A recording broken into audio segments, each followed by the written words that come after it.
Everything happens for a reason. Essential Buddhist teachings for life. Close your eyes for a moment. Let your breath settle into its natural rhythm. Feel the weight of the day beginning to lift from your shoulders. Tonight, we're going to explore one of humanity's most enduring questions. A question that has echoed through hearts and minds for millennia. Why do things happen the way they do? Is there meaning in our struggles? Purpose in our pain? A reason behind the seemingly random events that shape our lives? You've probably heard someone say, everything happens for a reason during a difficult time. Perhaps when you were grappling with loss, disappointment, or unexpected change. Maybe those words brought comfort, or maybe they felt hollow, even cruel, when you were in the depths of suffering. Tonight we'll journey into the ancient wisdom of Buddhism to discover what the Buddha taught about causation, meaning, and the profound interconnectedness that underlies all existence. The Buddha, 2,500 years ago, asked the same questions that keep us awake at night. He looked at the world around him and saw joy and sorrow, birth and death, love and loss, success and failure. He saw the same human condition we experience today. People striving, hoping, fearing, wondering if there was some greater pattern, some underlying logic to existence. His answer, discovered through years of deep contemplation and direct insight, would revolutionize how we understand not just why things happen, but how we can find peace within whatever arises. The teaching we're exploring tonight isn't about simple fatalism or blind acceptance. It's not about passively waiting for predetermined events to unfold.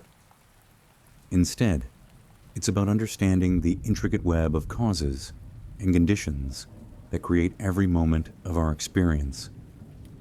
It's about recognizing our role as both participants in and creators of the unfolding story of existence. This understanding, the Buddha taught, can transform not just how we interpret events, but how we respond to them, how we learn from them, and how we find meaning within them.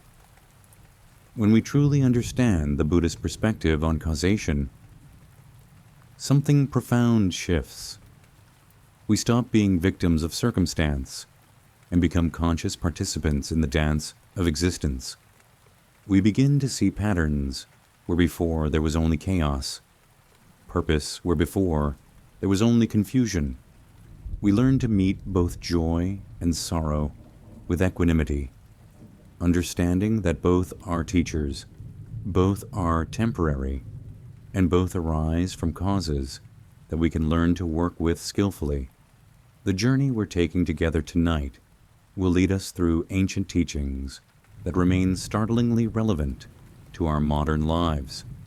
We'll explore concepts that might initially seem foreign, but which speak to truths you've always known in your deepest heart.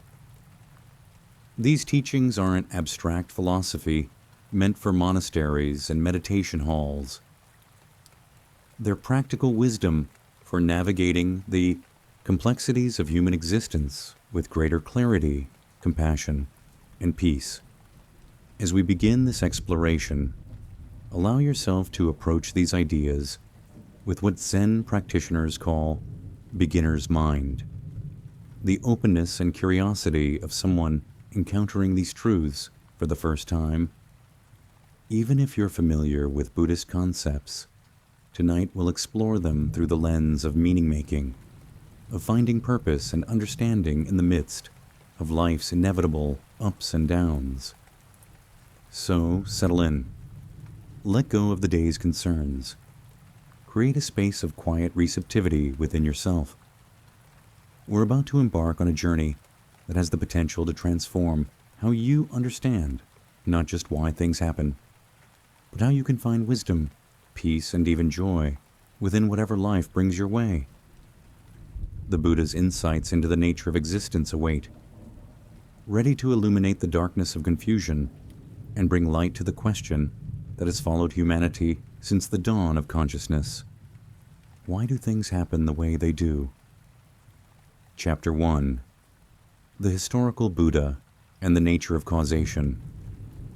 In the foothills of the Himalayas, 2,500 years ago, a young prince named Siddhartha Gautama sat beneath the spreading branches of a sacred fig tree.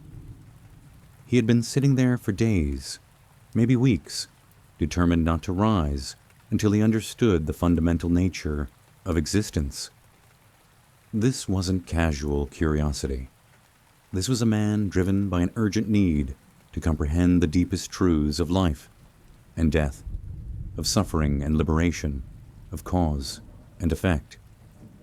The story of how Siddhartha became the Buddha, the awakened one, is also the story of humanity's greatest discovery about causation.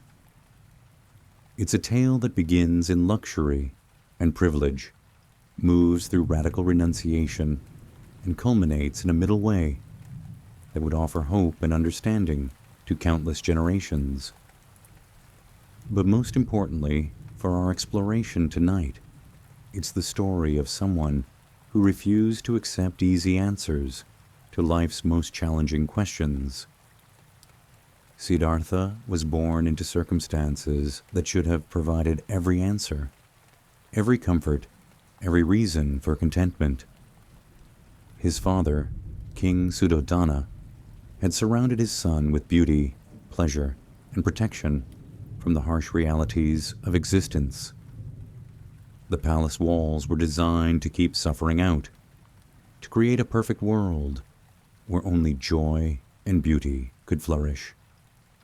For the first 29 years of his life, Siddhartha knew nothing of disease, old age, or death. His world was carefully curated to suggest that life was purely wonderful, that happiness was the natural state of existence, and that there was no need to question why things were the way they were.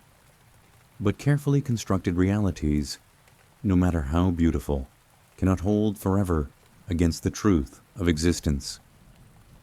The stories tell us of 4 encounters that shattered Siddhartha's protected worldview.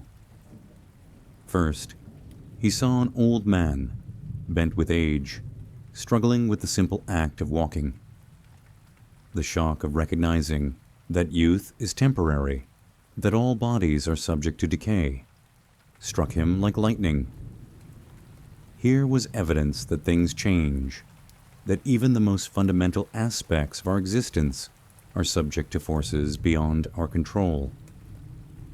The second encounter was with disease. Siddhartha witnessed someone racked with illness, experiencing pain that no amount of wealth or privilege could alleviate.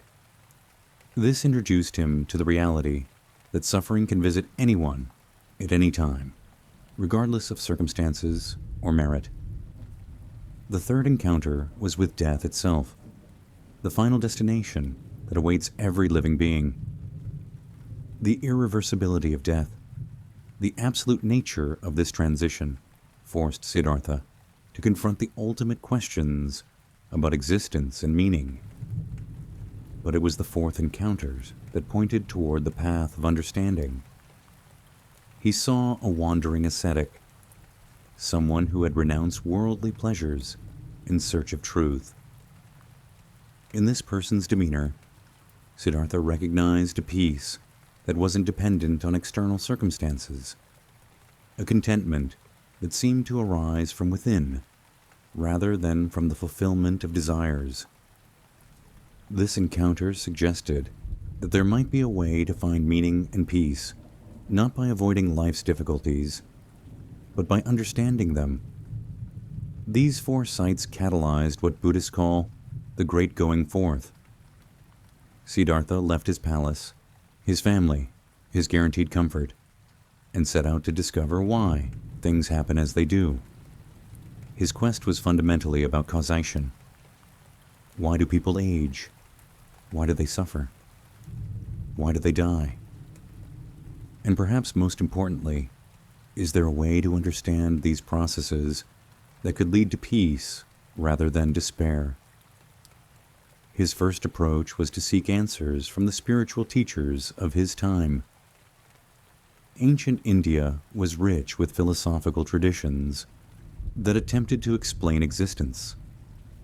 Some taught that everything was predetermined by divine will, that humans were merely puppets in a cosmic drama. Others suggested that everything was random, that there was no meaning or pattern to existence. Still others proposed that only the spiritual realm was real, that the physical world was an illusion to be transcended. Siddhartha studied with master teachers, learning sophisticated meditation techniques and philosophical systems. But none of these approaches fully satisfied his need to understand the nature of causation. The deterministic teachings left no room for human agency, while the random theories offered no basis for hope or purposeful action. The spiritual-only approaches seemed to deny the reality of human suffering rather than explaining it. Unsatisfied with these traditional answers, Siddhartha turned to extreme asceticism, practicing self-denial so severe that he nearly died. For 6 years, he pushed his body and mind to their limits, believing that perhaps the answer lay in complete renunciation of physical existence. He practiced meditation techniques that suppressed breathing, fasted until his body was skeletal, and subjected himself to every form of austerity known to the ascetics of his time. But this extreme approach also failed to provide the understanding he sought. Near death from starvation, Siddhartha realized that a starved mind cannot think clearly, that a weakened body cannot support the kind of sustained investigation necessary for deep understanding. The realization that extremes, whether of indulgence or denial, were obstacles rather than pathways to truth, would later become one of his most important teachings. It was at this point of apparent failure that Siddhartha made the crucial decision that would lead to his awakening. He accepted food from a kind village woman, restoring enough strength to think clearly. He found a comfortable place to sit beneath what would later be called the Bodhi tree, the tree of awakening. And he made a commitment that reveals the depth of his dedication to understanding causation. He would not rise from that spot until he had discovered the truth about why things happen as they do. What happened during those hours beneath the tree is described in the ancient texts as a systematic investigation into the nature of existence. Siddhartha examined his own mind, observing the arising and passing of thoughts, emotions, and sensations. He investigated the process by which experiences come into being and how they fade away. He traced the connections between mental states and external circumstances, between intentions and outcomes, between causes and effects. The breakthrough came when he perceived what Buddhists call dependent origination, or interdependent causation. This wasn't a philosophical theory, but a direct seeing into how everything arises in relationship to everything else. How each moment of experience is the result of countless interconnected causes and conditions. He saw that nothing exists in isolation, that every event, every experience, every moment of consciousness is part of an intricate web of relationships. This insight revealed that the question, why do things happen, has multiple layers of meaning. On one level, things happen because of specific, traceable causes. Your current emotional state has causes in your recent experiences, your thoughts, your physical condition, your relationships. Your circumstances have causes in your actions, your choices, your responses to previous circumstances. Nothing appears from nowhere. Everything has its reasons, its causes, its contributing conditions. But Siddhartha's insight went deeper. He saw that the very question of causation is bound up with our human tendency to see ourselves as separate from the web of existence, as isolated beings to whom things happen, rather than as expressions of the web itself. The profound realization was that we are not separate from the causal processes we seek to understand. We are intimate participants in them. This understanding transformed how Siddhartha related to both fortune and misfortune. When good things happened, he could appreciate them without becoming attached or assuming they would last forever. When difficult things arose, he could work with them skillfully without falling into despair or assuming they were permanent. He had found a way to be fully engaged with existence while maintaining equanimity, to participate completely in life while understanding the impermanent, interconnected nature of all experiences. The Buddha's awakening was fundamentally an awakening to the nature of causation, to how and why things happen as they do. But this understanding was practical, not merely philosophical.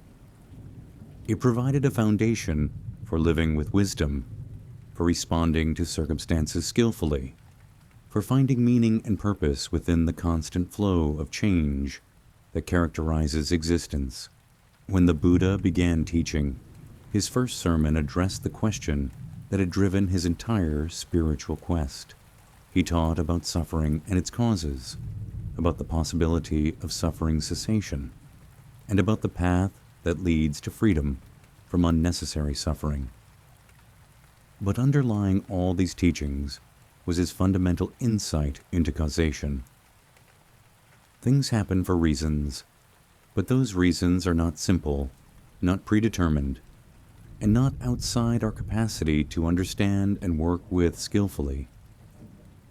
This revolutionary understanding would become the foundation for everything we'll explore together tonight. The Buddha's discovery that everything happens for a reason was not a passive acceptance of fate, but an active recognition of our participation in the unfolding of existence.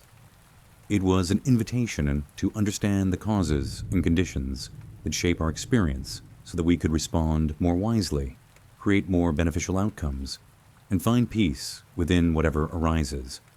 Chapter 2. Karma, the universal law of cause and effect. The word karma has become so commonplace in modern culture that it's often reduced to a simple notion of cosmic payback. Do good things, and good things happen to you. Do bad things, and bad things come back to bite you. We hear it in casual conversation, see it on bumper stickers, watch it play out in movies where the villain gets their comeuppance. But this popular understanding, while containing a grain of truth, misses the profound depth and subtlety of what the Buddha actually taught about karma. To understand the real meaning of karma is to understand the most fundamental mechanism by which everything happens for a reason. Karma, from the Sanskrit word meaning action, represents the Buddha's insight into how our intentions, choices, and actions create the conditions of our experience. It's not a system of divine judgment or cosmic justice, but a natural law as reliable and impersonal as gravity. Yet unlike gravity, karma operates through consciousness, through the quality of intention that lies behind our thoughts, words, and deeds. The Buddha taught that karma has 4 essential components: intention, action, completion, and rejoicing or regret. This means that the karmic process begins in the mind with the formation of an intention. That intention then propels us to act through body, speech, or mental activity. The action reaches completion when it achieves its intended result. Finally, our response to the completed action Whether we rejoice in it or regret it influences the karmic seeds that have been planted. This process reveals something crucial about why things happen in our lives. Every experience we have is shaped to some degree by our past intentions and actions. But karma is not fatalistic. It doesn't mean that everything is predetermined, or that we're powerless victims of past actions. Instead, it reveals that we are constantly creating the conditions of our future experience through the quality of consciousness we bring to this moment. Consider how this works in daily life. When you interact with someone from a place of genuine kindness, you're creating conditions for positive responses, for trust to develop, for the relationship to flourish. This isn't mystical. It's psychological and social cause and effect. Kindness tends to evoke kindness, just as hostility tends to evoke defensiveness. The quality of intention behind your actions influences not only the external results, but also the internal state that those actions reinforce within you. A person who habitually acts from anger doesn't just create external conflict. They strengthen the neural pathways of anger within their own mind. Each angry response makes it more likely that anger will arise in future situations. Conversely, someone who cultivates patience and understanding is not only more likely to encounter peaceful responses from others, but is also training their mind in peacefulness. This is karma operating on both interpersonal and intrapersonal levels. But karma operates across much larger timescales than immediate cause and effect. The Buddhist understanding includes the idea that karmic seeds planted by our actions may not ripen until much later in this life, or even in future lives for those who accept the doctrine of rebirth. This explains why good people sometimes experience hardship, while those who seem to act selfishly sometimes prosper. The timing of karmic fruition is complex, influenced by countless variables and conditions. However, it's crucial to understand what karma does not mean. It does not mean that every difficulty you face is punishment for past wrongdoing. It does not mean that poverty, illness, or misfortune are always the result of negative karma. The Buddha explicitly rejected this interpretation, teaching instead that our experiences arise from multiple causes, of which karma is just one. Natural disasters, accidents, genetic conditions, and social injustices cannot be simply attributed to individual karma. This misunderstanding has too often been used to blame victims and avoid addressing systemic problems. The Buddha described 5 processes that govern our experience: karma, intentional action; natural laws, like gravity and weather; genetic inheritance, the characteristics we're born with; psychological factors, immediate mental states; and supernatural influences, which in the Buddha's cosmology included the actions of various non-human beings. He taught that wise people recognize which influences are at work in any situation and respond appropriately rather than attributing everything to karma. What makes karma particularly relevant to our exploration of everything happens for a reason is that it reveals how we participate in creating the meaning of our experiences. When something difficult happens, we can ask not only why did this occur, but also how can I respond in a way that creates beneficial conditions moving forward. This shifts us from being passive recipients of experience to active participants in shaping our ongoing story. The mechanism of karma helps explain why some people seem to flow through life with grace, while others struggle repeatedly with similar problems. It's not that one group is blessed and another cursed, but that different patterns of intention and action create different patterns of experience.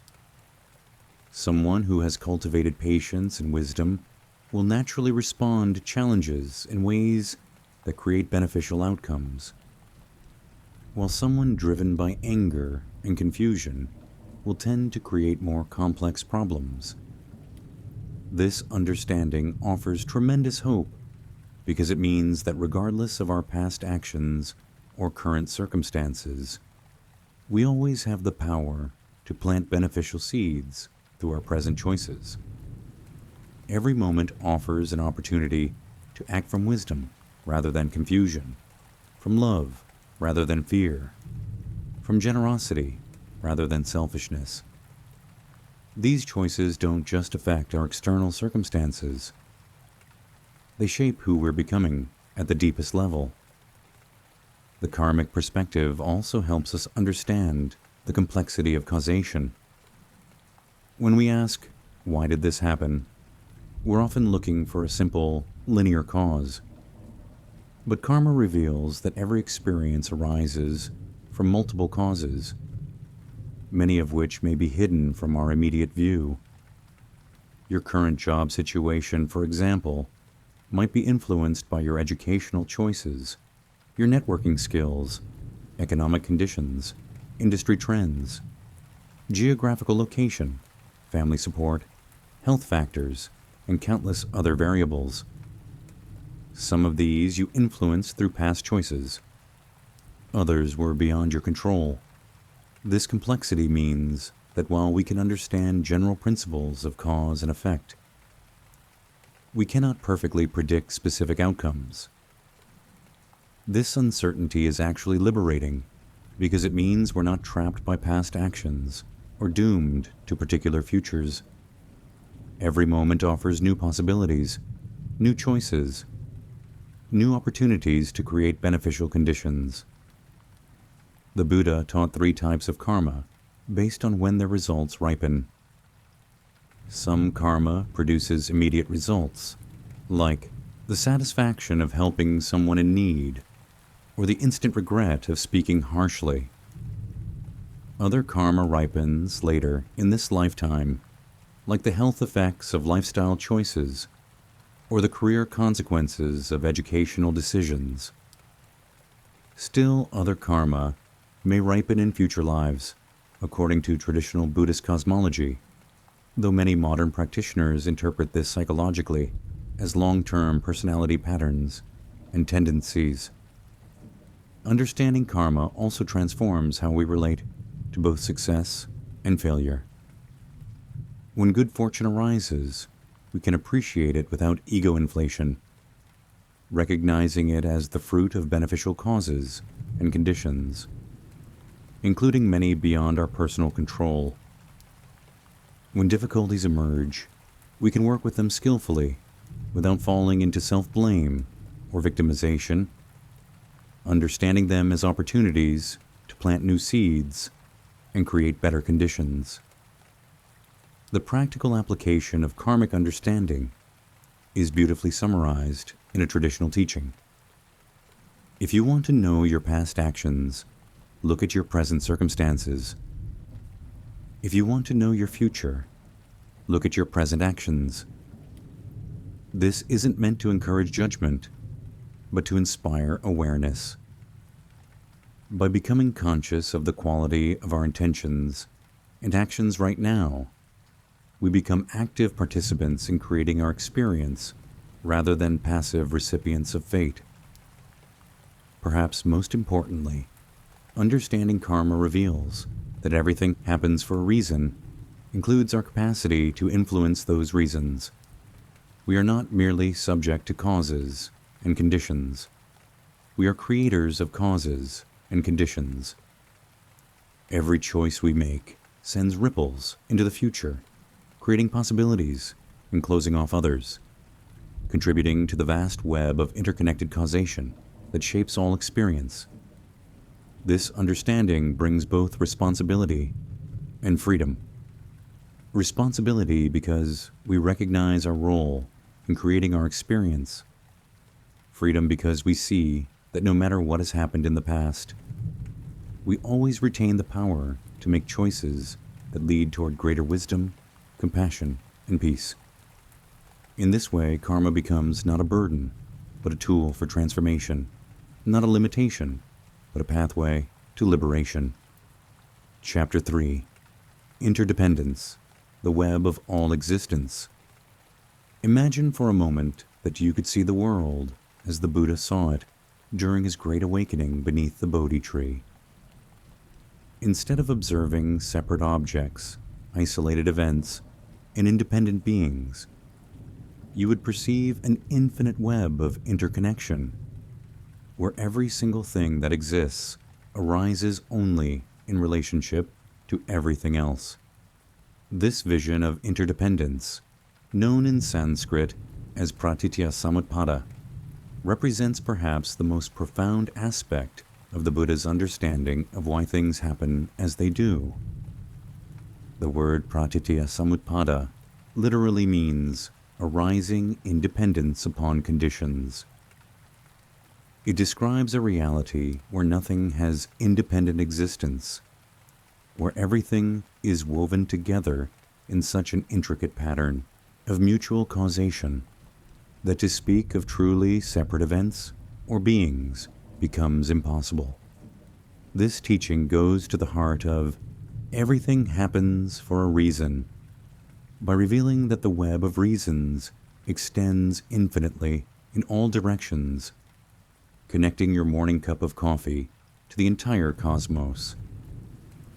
To begin understanding interdependence, let's start with something simple: the breath you're taking right now. This breath seems like such a personal, individual act, yet it depends on countless factors beyond your control.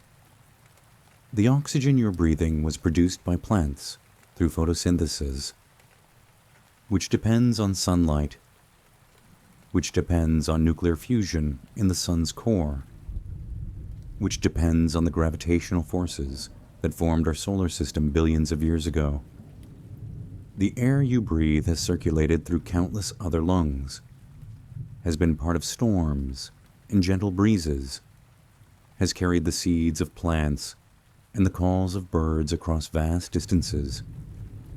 Even your ability to breathe depends on your respiratory system, which developed according to genetic instructions inherited from countless generations of ancestors in bodies that evolved over millions of years of evolution, adapting to atmospheric conditions that were shaped by the geological and biological history of our planet.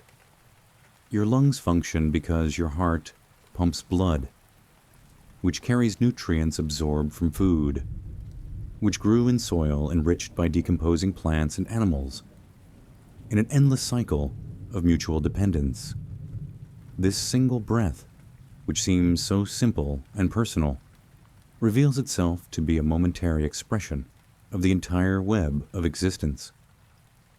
Nothing about it is truly separate from everything else.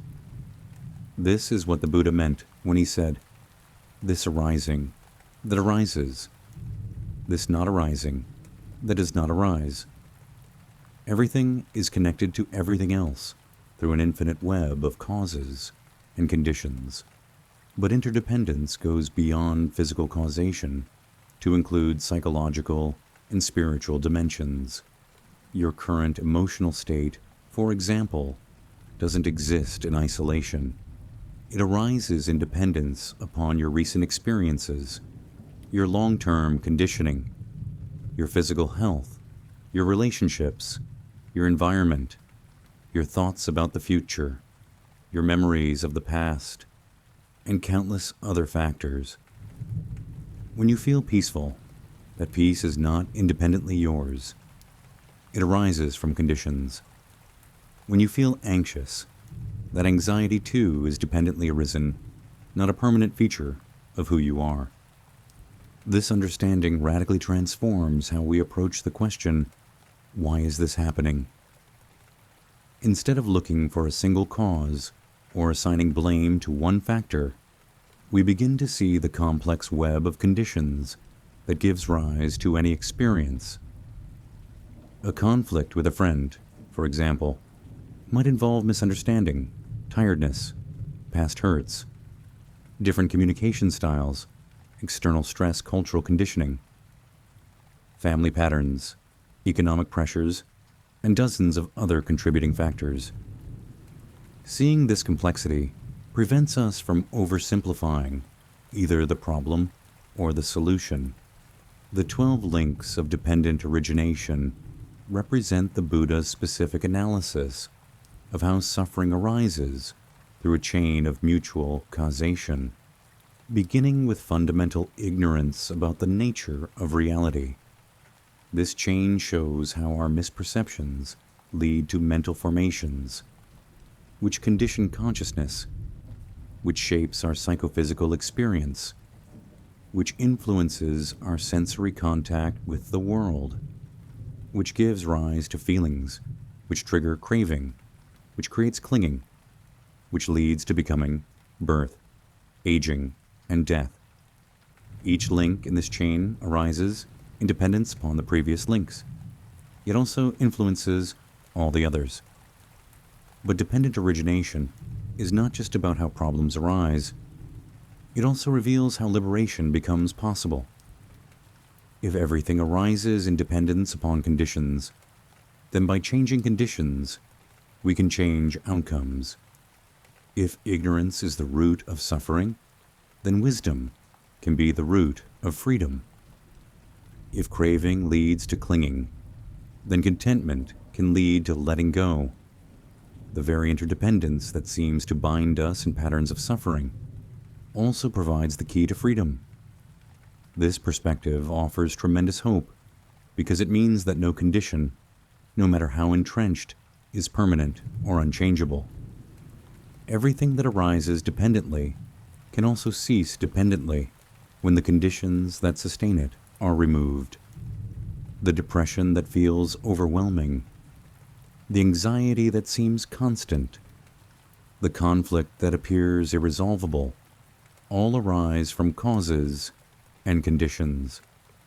By understanding and working skillfully with those conditions, transformation becomes possible. Interdependence also reveals why individual healing often requires community support, and why social problems require both personal and systemic solutions. If we are all interconnected, then my well-being depends partly on your well-being, and vice versa. The suffering of others creates conditions that affect my experience, just as my suffering affects the larger web of which we're all part. This is why practices of compassion and social engagement are not separate from spiritual development, but integral to it.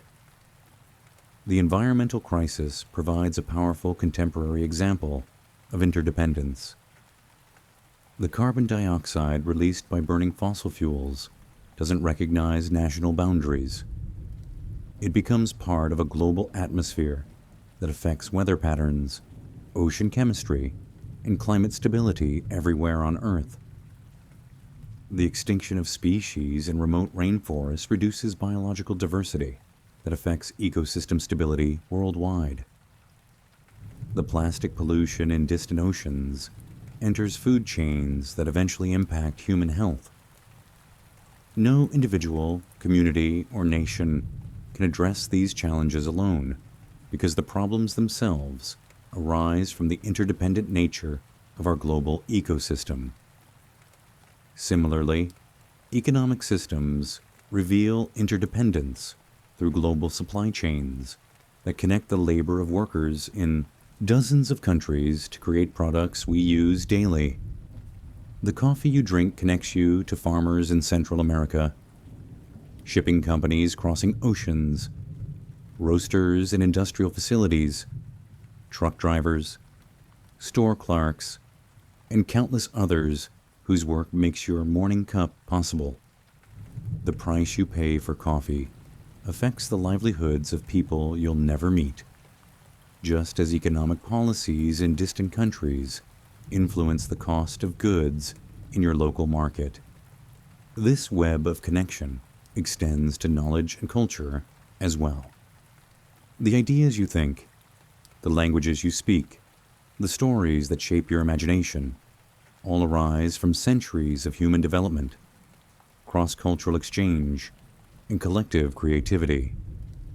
The smartphone in your pocket contains technologies developed by thousands of researchers over decades, manufacturing processes refined through countless iterations, materials mined from multiple continents, and software created through global collaboration.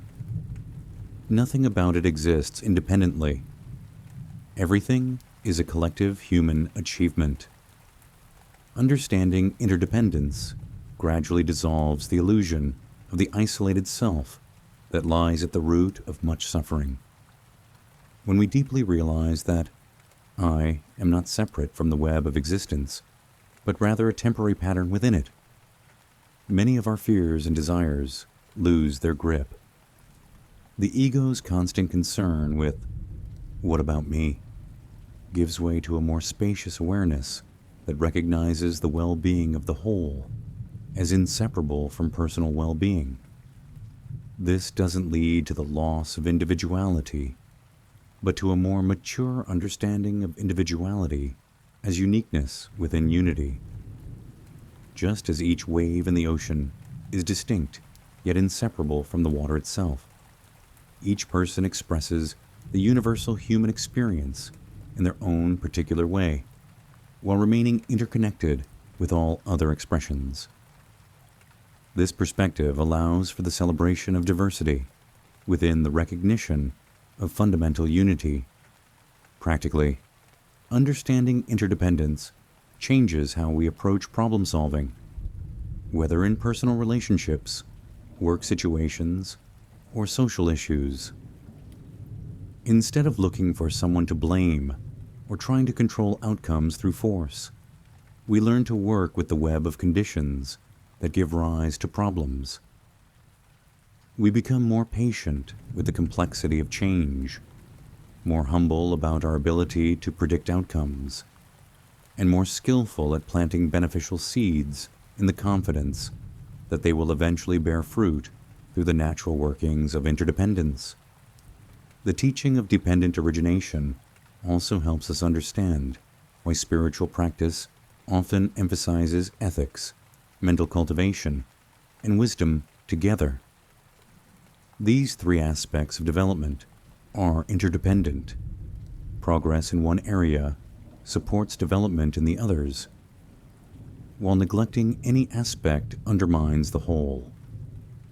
Ethical behavior creates conditions for mental peace, which supports clear seeing, which leads to wiser action in a beneficial cycle of mutual support. Perhaps most beautifully, recognizing interdependence reveals that love and compassion are not just nice feelings, but accurate perceptions of reality. When we see clearly how intimately connected we are with all beings, caring for others becomes as natural as caring for ourselves. The boundaries between self and other, while useful for practical purposes, are revealed to be conventional rather than ultimate. This recognition naturally gives rise to what the Buddha called told, boundless love, the recognition that our fundamental welfare is indivisible from the welfare of all beings. In this light, everything happens for a reason, takes on new depth. Things happen because of the infinite web of interdependence in which we are all embedded. Understanding this web doesn't give us complete control over what happens, but it reveals our profound participation in the unfolding of existence. We are neither helpless victims nor omnipotent controllers, but conscious participants in a dance of causation that extends far beyond our individual perspective, yet includes our every thought, word, and deed. Chapter 4.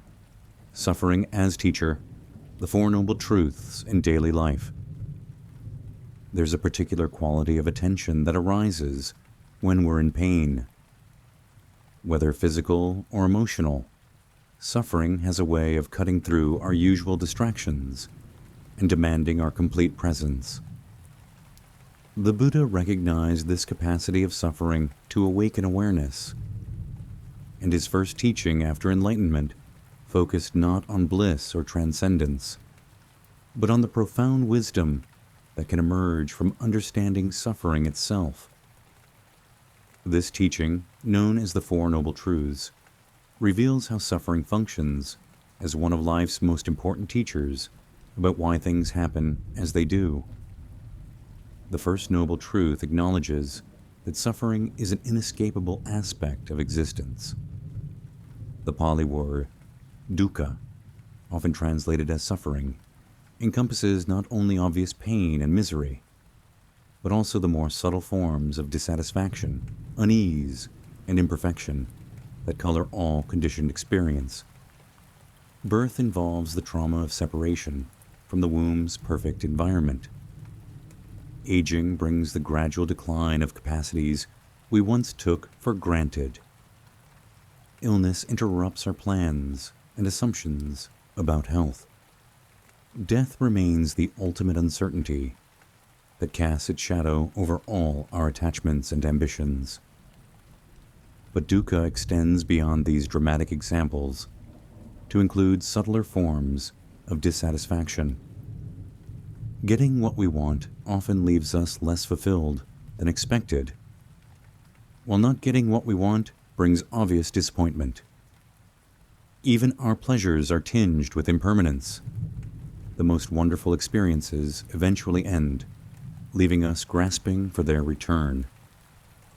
This is not pessimism, but clear seeing, recognition that the nature of conditioned existence includes an element of fundamental unsatisfactoriness.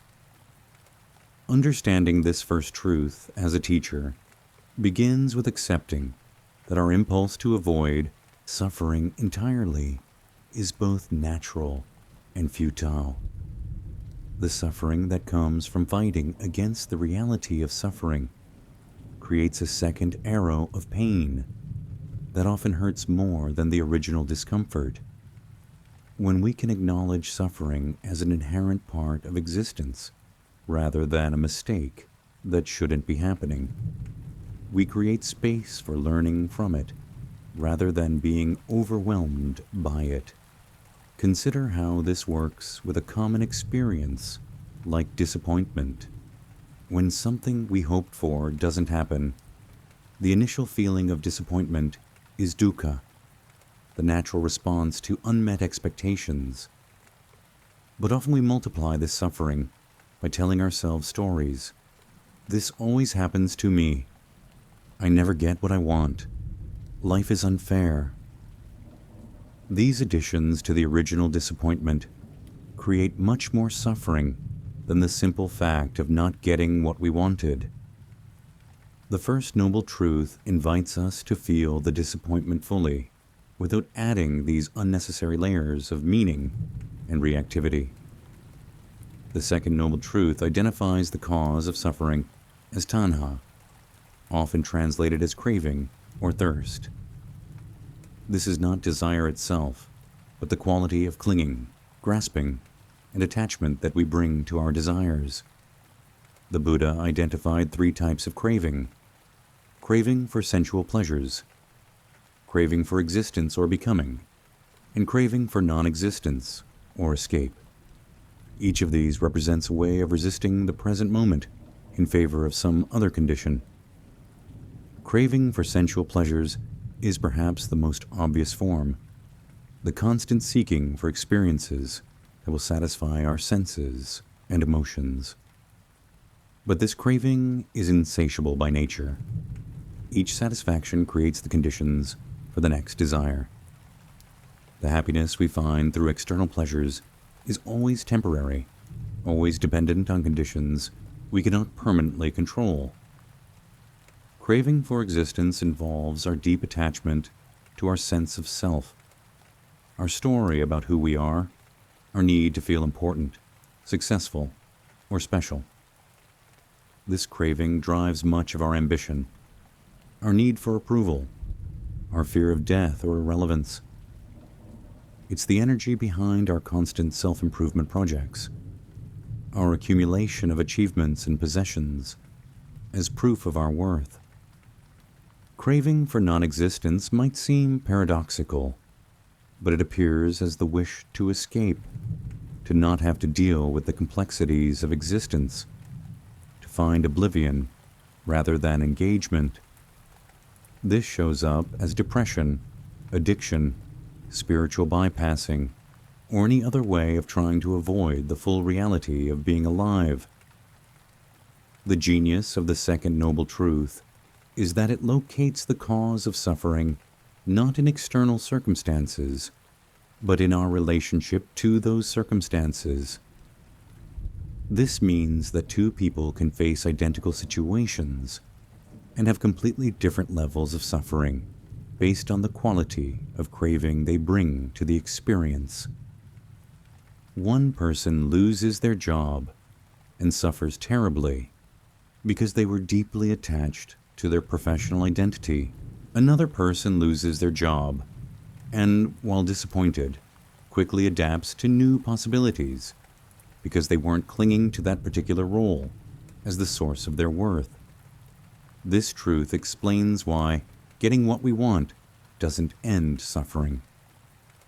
The satisfaction of one craving simply reveals the next craving that was hidden beneath it. The promotion we thought would make us happy brings new stresses and new desires for the next level of success. The relationship we thought would complete us brings its own challenges and reveals our capacity for different types of attachment. As long as we're looking outside ourselves for permanent satisfaction, we remain trapped in cycles of temporary fulfillment and inevitable disappointment. But recognizing craving as the cause of suffering is incredibly liberating because it reveals that suffering is not inevitable, not punishment from external forces, not evidence of cosmic unfairness. Suffering arises from specific mental processes that we can observe, understand, and gradually transform. This shifts us from being victims of circumstances to students of our own minds. The third noble truth proclaims the possibility of suffering cessation, not through escaping life, but through releasing the craving that creates unnecessary suffering. This state is called nirvana, literally meaning extinguishing or blowing out, like a candle flame. But what's extinguished is not life itself, but the fires of greed, hatred, and delusion that keep us trapped in cycles of suffering.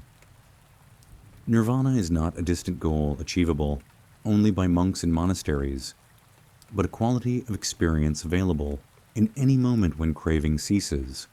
You may have tasted this yourself in moments of complete contentment, when you weren't wanting anything other than what was present, when the usual mental chatter of dissatisfaction temporarily stilled. In those moments, even if brief, suffering ceases, not because external conditions are perfect, but because the mind has temporarily released its grip on how things should be different. This cessation reveals something profound about the nature of happiness. True contentment doesn't depend on getting what we want, but on not being enslaved by wanting itself. This doesn't mean becoming passive or losing all preferences, but rather holding our preferences lightly, working toward goals without attachment to specific outcomes, enjoying pleasures without clinging to their permanence. The fourth noble truth outlines the Eightfold Path, the practical methodology for developing the wisdom and ethical behavior that naturally reduce craving and suffering. This path includes right understanding, right intention, right speech, right action, right livelihood, right effort, right mindfulness, and right concentration. These 8 factors work together to create conditions in which the mind naturally becomes more peaceful, wise, and free from the compulsions that create suffering. But the Four Noble Truths are not just ancient philosophy. They provide a practical framework for working with whatever arises in our lives. When you're experiencing difficulty, you can ask, what is the suffering here? First truth. What am I grasping or resisting that intensifies this suffering? Second truth. What would it feel like to release that grasping, even temporarily? Third truth. What wise action can I take that moves in the direction of freedom, rather than more entanglement? Fourth truth. This approach transforms problems from obstacles to be eliminated into teachers to be learned from. A difficult relationship becomes an opportunity to examine our patterns of attachment and reactivity. A career setback becomes a chance to explore our relationship to success and failure. An illness becomes a teacher about impermanence and the things we typically take for granted. The Four Noble Truths also reveal why things happen as they do from the perspective of our own experience. Events themselves are neutral. They become sources of suffering or joy based on the craving or acceptance we bring to them. This doesn't mean we should become passive or stop working to improve conditions, but rather that we can engage with life more effectively when we're not driven by compulsive grasping. Understanding these truths helps explain why some people seem to navigate challenges with grace, while others struggle with relatively minor difficulties. It's not that some people have easier lives, but that they've learned to hold life more lightly, to distinguish between pain that cannot be avoided and suffering that we add through our mental reactions. Perhaps most importantly, the Four Noble Truths reveal that suffering itself serves a purpose. It points us toward wisdom. Just as physical pain alerts us to threats to the body's well-being, the suffering that comes from grasping alerts us to threats to our mental and spiritual well-being. Suffering becomes a signal that we're relating to experience in ways that don't serve our deepest welfare, an invitation to investigate our assumptions and develop greater wisdom. In this light, even our most difficult experiences become meaningful. They're not meaningless punishment or evidence of cosmic cruelty, but opportunities to develop the understanding that leads to genuine freedom. This doesn't make suffering pleasant, but it reveals its potential to serve our awakening if we approach it with curiosity rather than resistance, with wisdom rather than reactivity. The Four Noble Truths thus provide a complete answer to why things happen as they do, in terms of our subjective experience. Things happen because of the complex interplay of conditions we cannot control, and mental habits we can learn to work with skillfully. Suffering happens when we fight against what we cannot control, or crave what we cannot possess permanently. Freedom happens when we develop wisdom about these patterns and learn to respond rather than react to whatever arises. Chapter 5. Impermanence. Finding peace in life's constant change. Close your eyes and listen to the sounds around you right now. Whether you hear traffic, birds, the hum of appliances, or complete silence, notice how these sounds are constantly changing. Nothing remains exactly the same from one moment to the next. Even silence is dynamic, alive with subtle variations you might not have noticed before. This simple observation opens the door to one of Buddhism's most liberating insights, the truth of impermanence, or anicca in Pali, the teaching that everything in existence is in constant flux. Impermanence is not an abstract philosophical concept, but the most intimate reality of your experience. Your breath changes from inhalation to exhalation thousands of times each day, Your thoughts arise and pass away in an endless stream of mental activity. Your emotions shift like weather patterns across the landscape of awareness. Your body replaces its cells continuously. Scientists tell us that most of the atoms in your body weren't there 7 years ago. Even your sense of self, which feels so solid and continuous, is actually a flowing river of memories, sensations, perceptions, and consciousness that never remains the same from moment to moment. Yet despite being surrounded by constant change, most of us live as if permanence were possible. We plan as if our circumstances will remain stable indefinitely. We worry about the future as if it will be determined by today's conditions. We cling to relationships, possessions, achievements, and even problems as if they could provide lasting security. This fundamental misunderstanding of reality's fluid nature lies at the heart of much human suffering. The Buddha identified impermanence as one of the 3 fundamental characteristics of existence, alongside suffering, dukkha, and the absence of a fixed self, anatta. These 3 insights are intimately connected. Understanding any one of them deeply leads naturally to understanding the others. When we truly recognize that everything is impermanent, we begin to see why clinging to anything causes suffering, and why our sense of a solid, unchanging self is an illusion. But impermanence is not just about loss and endings, though these are certainly part of the teaching. Every moment of change also represents new possibilities, fresh beginnings, the potential for transformation. The depression that feels overwhelming is impermanent. The physical pain that seems unbearable will shift and change. The conflict that appears irresolvable contains the seeds of new understanding.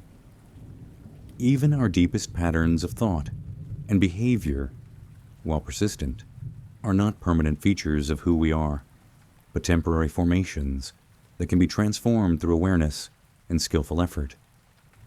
Consider how this understanding applies to difficult emotions.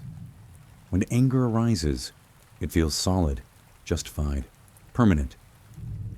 We identify with it completely, believe in "I am angry" rather than "anger is arising" in awareness.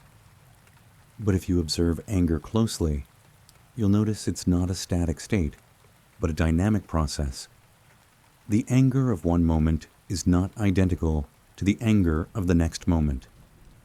It pulses, shifts in intensity, changes in quality, and eventually passes away entirely when the conditions that sustain it are no longer present. This recognition doesn't make anger wrong or require us to suppress it, but it does reveal that we don't have to be enslaved by it. Since anger is impermanent, we can relate to it with spacious awareness rather than complete identification. We can experience anger without becoming angry, feel sadness without being sad, notice fear without being fearful. This subtle shift in relationship transforms our emotional life from a series of overwhelming experiences into a rich landscape of temporary visitors in the space of awareness. The same principle applies to pleasant experiences. Joy, love, excitement, and contentment are equally impermanent. This doesn't diminish their value, but reveals why grasping for their continuation creates suffering. When we understand that beautiful moments are temporary by nature, we can appreciate them fully in their arising and allow them to pass without the desperate attempt to make them permanent. Paradoxically, this acceptance often allows pleasant experiences to last longer and feel more fulfilling than when we're anxiously trying to hold onto them. Impermanence also provides the key to understanding why. Everything happens for a reason, includes the possibility of change and healing. If conditions were permanent, If patterns were fixed forever, if mistakes could never be undone and wounds never healed, then life would indeed be hopeless. But because everything arises from causes and conditions, and because those causes and conditions are themselves impermanent, transformation is always possible.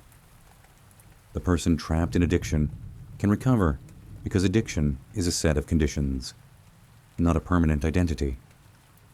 The relationship damaged by conflict can heal because both parties continue to change and grow. The community ravaged by disaster can rebuild because destruction and creation are both temporary phases in endless cycles of change. The mind clouded by ignorance can awaken because ignorance is not our fundamental nature, but a temporary obscuration of innate wisdom. This understanding revolutionizes how we approach personal growth and healing. Instead of believing we must fix ourselves permanently or achieve some final state of perfection, we can work with whatever arises, knowing that all conditions are subject to change. The anxiety that feels overwhelming today will shift and transform as we develop new skills for relating to it. The habits that seem impossibly ingrained will gradually loosen as we consistently apply wisdom and compassion to our patterns. But accepting impermanence requires a fundamental shift in how we define security and happiness. Most of our efforts to create security involve attempting to make certain conditions permanent, accumulating wealth to ensure financial security, building strong relationships to guarantee emotional support, maintaining health to avoid illness, achieving success to establish lasting self-worth. While these efforts may create temporary stability, they cannot provide the permanent security we seek because the conditions themselves are impermanent. True security comes not from making conditions permanent, but from developing the flexibility and wisdom to navigate change skillfully. This is like learning to surf rather than trying to stop the waves. The ocean will always be in motion. Our peace depends on developing the balance and skill to ride whatever waves arise. This doesn't mean becoming passive or fatalistic, but rather engaging with life's changes as opportunities for growth rather than threats to our stability. Understanding impermanence also transforms how we relate to loss and grief. When someone we love dies, the pain of their absence is real and valid. But recognizing impermanence can help us see that while their physical form has changed, the love we shared continues to influence our hearts, minds, and actions.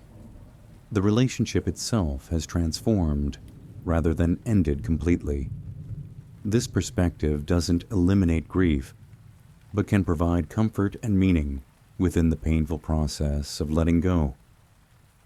The teaching of impermanence reveals why attachment to specific outcomes often leads to disappointment, and why flexibility leads to resilience.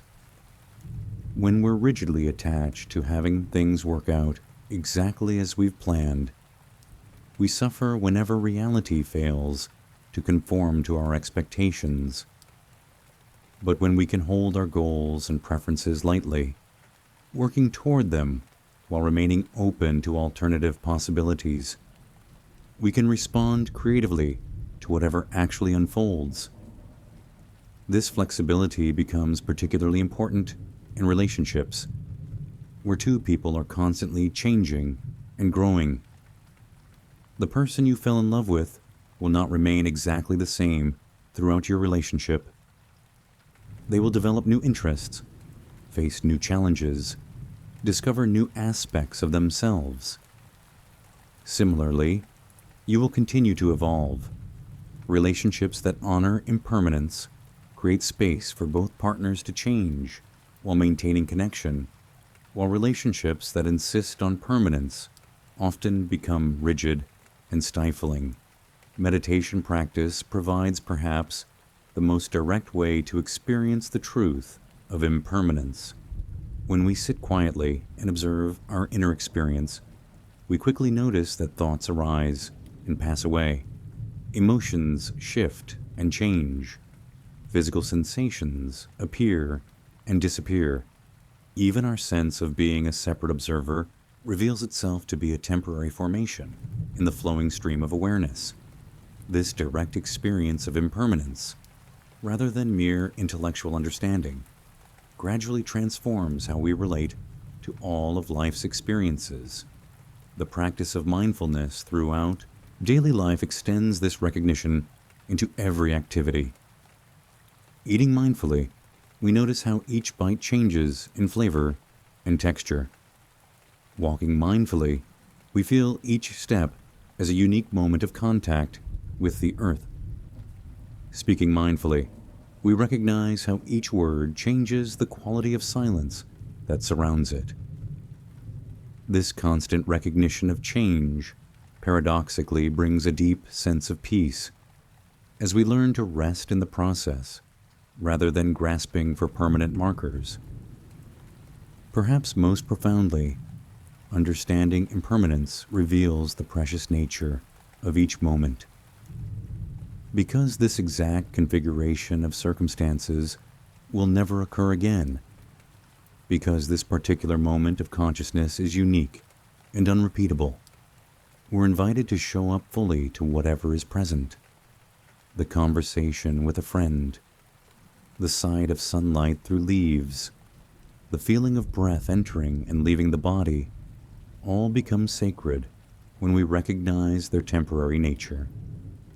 This doesn't lead to frantic attempts to grasp each moment, but to a gentle appreciation that naturally arises when we stop taking any experience for granted. When we truly understand that everything is impermanent, including our own lives, we begin to live with greater presence, gratitude, and love. We waste less time on trivial concerns and invest more energy in what genuinely matters. The truth of impermanence ultimately reveals that resistance to change is futile and unnecessary. Change is not an enemy to be defeated, but the very nature of existence to be embraced. When we align ourselves with this fundamental truth, rather than fighting against it, we discover a peace that doesn't depend on conditions remaining the same, but flows from harmony with the way things actually are. In this alignment, we find a security more profound than any external permanence could provide. The security of being at home in the constantly changing dance of existence itself. Chapter 6, The Middle Way, Balance in Understanding Life's Events. In a forest clearing in ancient India, a young monk sits in despair. For 6 years, he has practiced the most extreme forms of asceticism, believing that the path to understanding requires complete denial of the body's needs. He has fasted until his ribs show through his skin, sat in scorching heat and bitter cold, slept on beds of thorns, held his breath until consciousness nearly fades. Yet despite these heroic efforts to transcend ordinary existence, the answers he seeks remain as elusive as ever. Understanding seems no closer than when he began. This moment of apparent failure would become one of the most important teachings in human history. The young monk, Siddhartha Gautama, realized that his extreme approach to seeking truth was itself an obstacle to understanding. Neither the luxury of his palace years nor the severity of his ascetic practices had led to the wisdom he sought. This recognition birthed the teaching of the Middle Way, a profound insight into how we can approach life's experiences with balance rather than extremism. The Middle Way represents far more than simple moderation or compromise between opposing positions. It reveals a sophisticated understanding of how extremes in thinking, feeling, and acting often prevent us from seeing clearly and responding wisely to whatever arises. When the Buddha first taught the middle way, he was addressing both the extreme of sensual indulgence and the extreme of self-mortification. But the principle extends to every area of human experience where we tend toward all or nothing thinking. Consider how this plays out in how we interpret events in our lives. When something difficult happens, we often swing between two extremes. Either we blame ourselves completely, taking full responsibility for circumstances that may involve many factors beyond our control, or we see ourselves as helpless victims, denying any role we might have played in creating current conditions.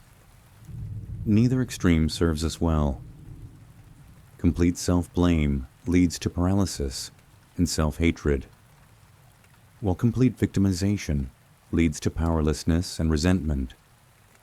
The middle way invites us to examine both our responsibility and our limitations with honest clarity. When a relationship ends painfully, for example, we can acknowledge the ways our actions or patterns may have contributed to the difficulties, while also recognizing the other person's choices, external circumstances, timing, compatibility factors, and countless other variables that influence the outcome. This balanced view allows us to learn from our part in what happened without carrying inappropriate guilt or shame. Similarly, when something wonderful occurs, we often swing between taking complete credit or dismissing our role entirely.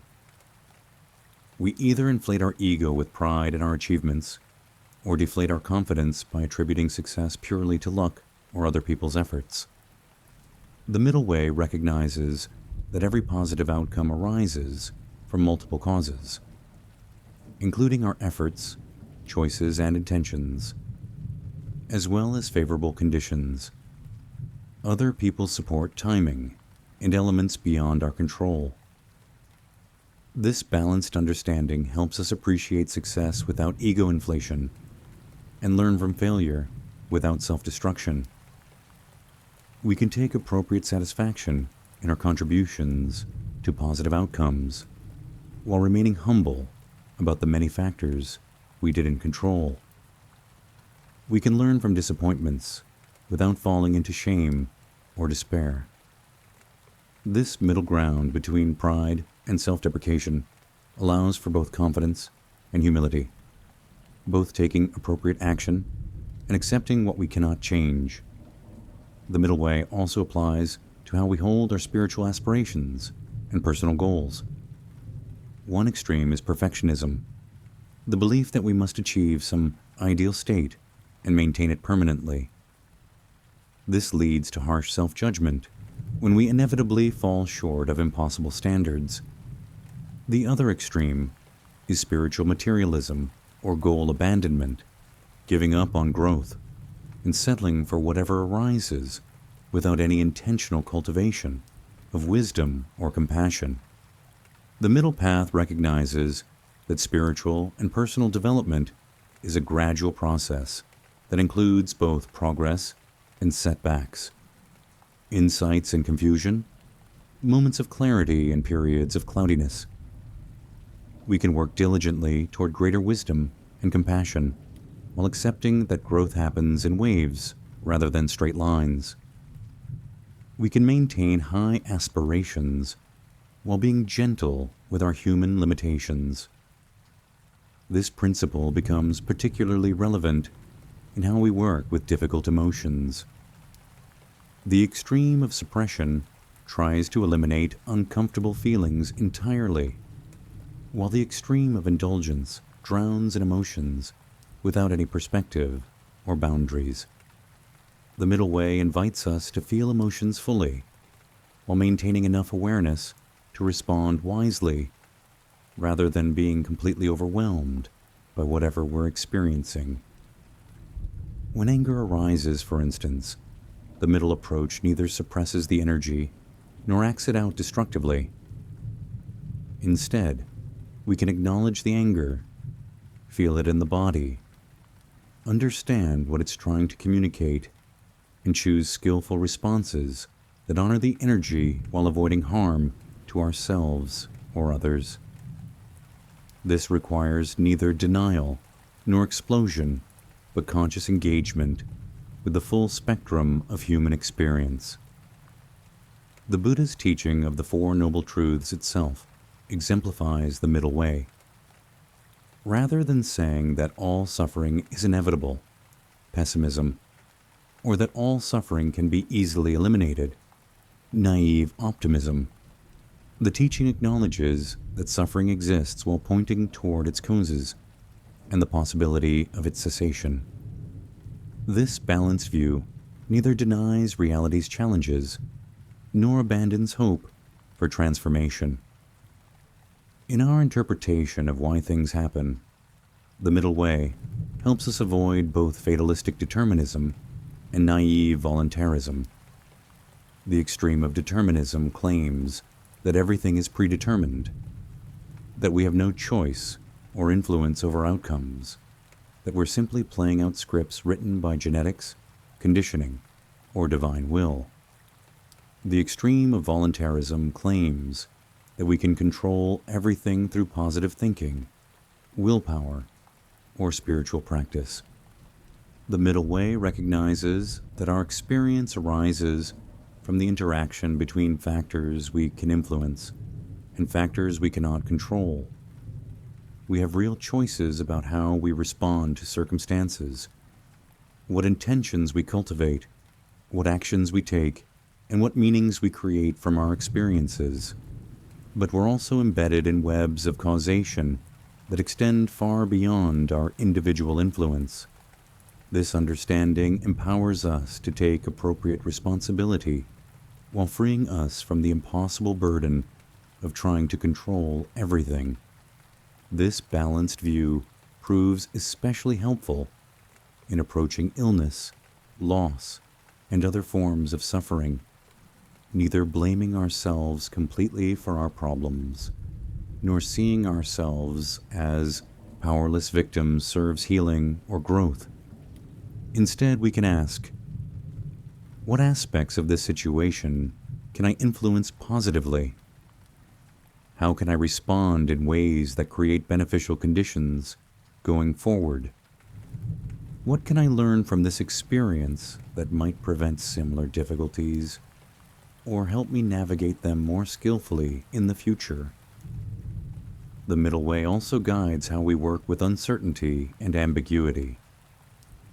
One extreme is the demand for complete certainty before taking action, which often leads to paralysis, since perfect knowledge is rarely available.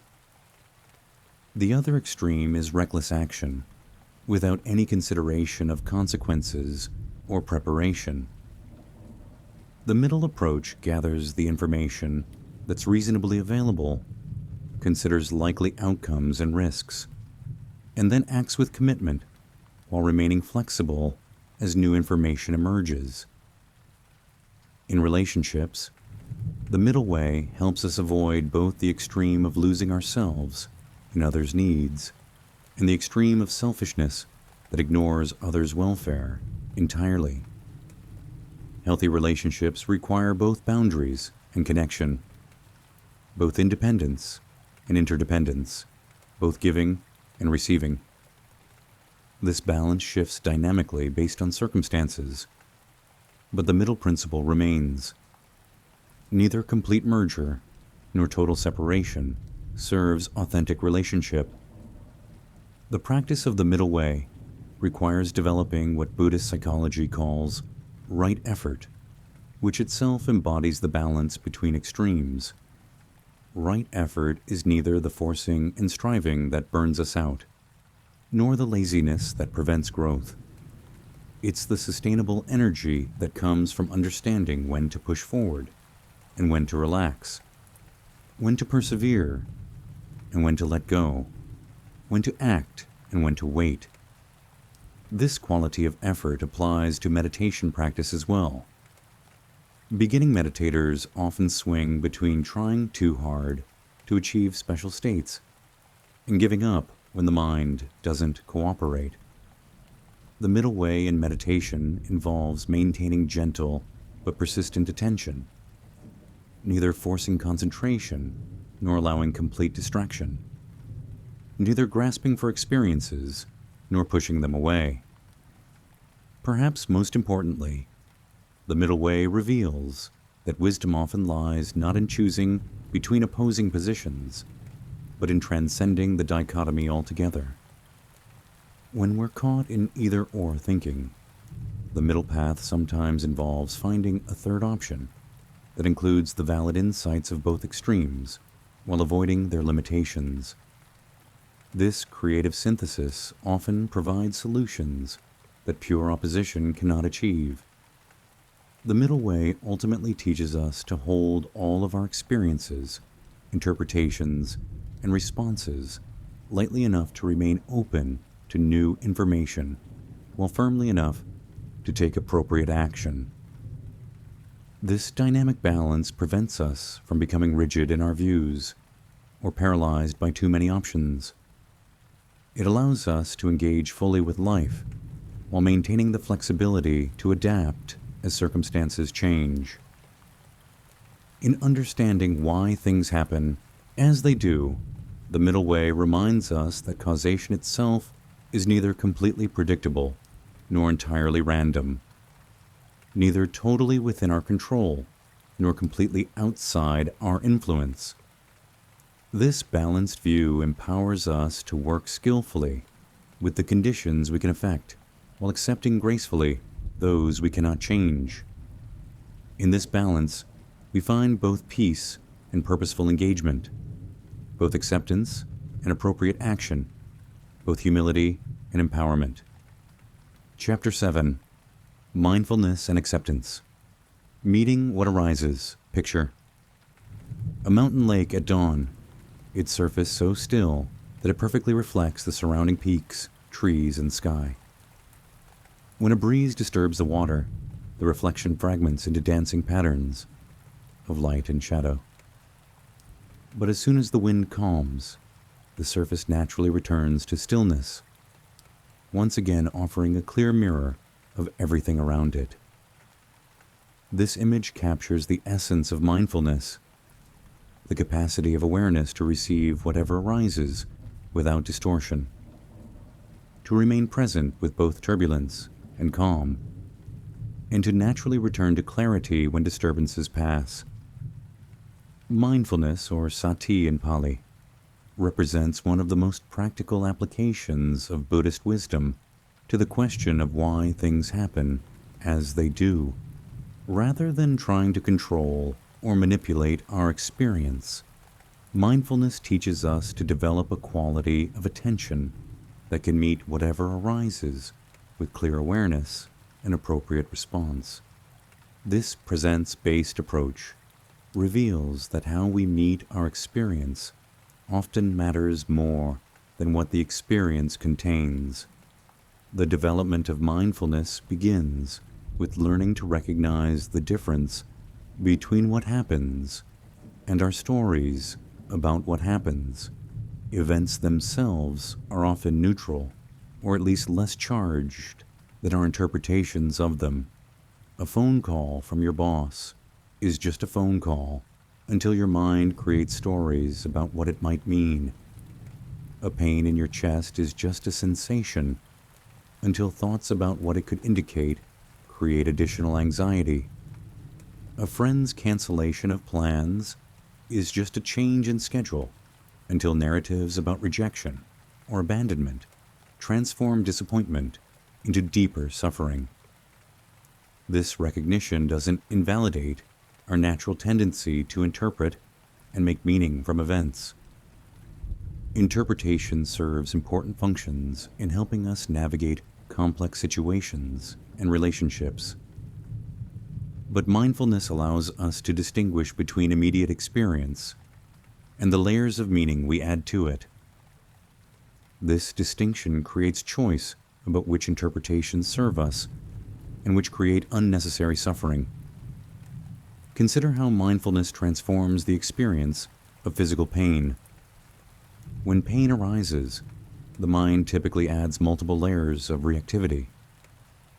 Worry about what the pain means, frustration with its presence, fear about its duration, stories about its unfairness, resistance to feeling it fully.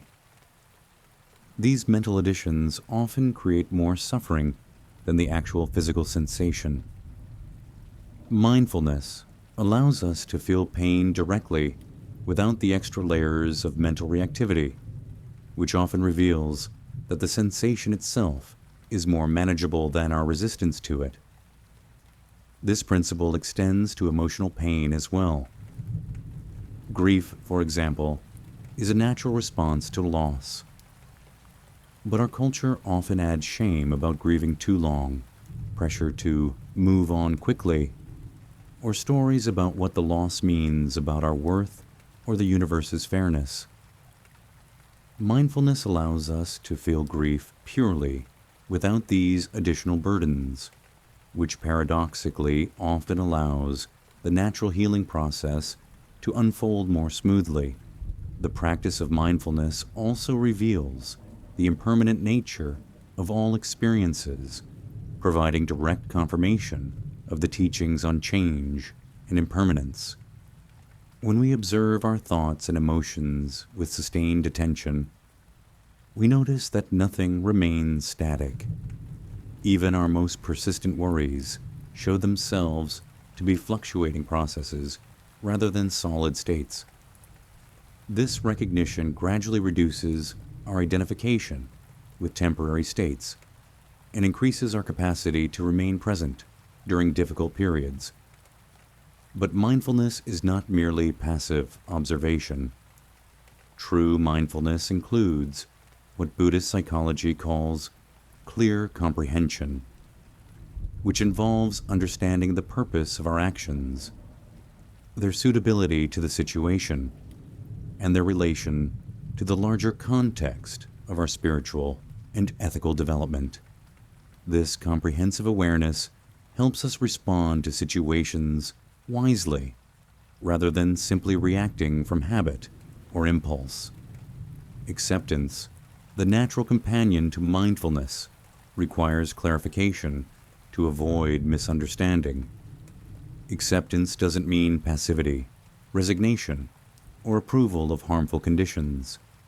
Rather, it means acknowledging reality as it actually is in this moment, without the additional suffering that comes from fighting against what has already occurred. This acknowledgement creates the foundation for skillful response by clarifying what we're actually working with. The difference between acceptance and resignation becomes clear through examples. When facing a serious illness, resignation might involve giving up all treatment and becoming passive about the outcome. Acceptance, however, means acknowledging the reality of the illness without denial or fantasy, while taking all appropriate action to support healing.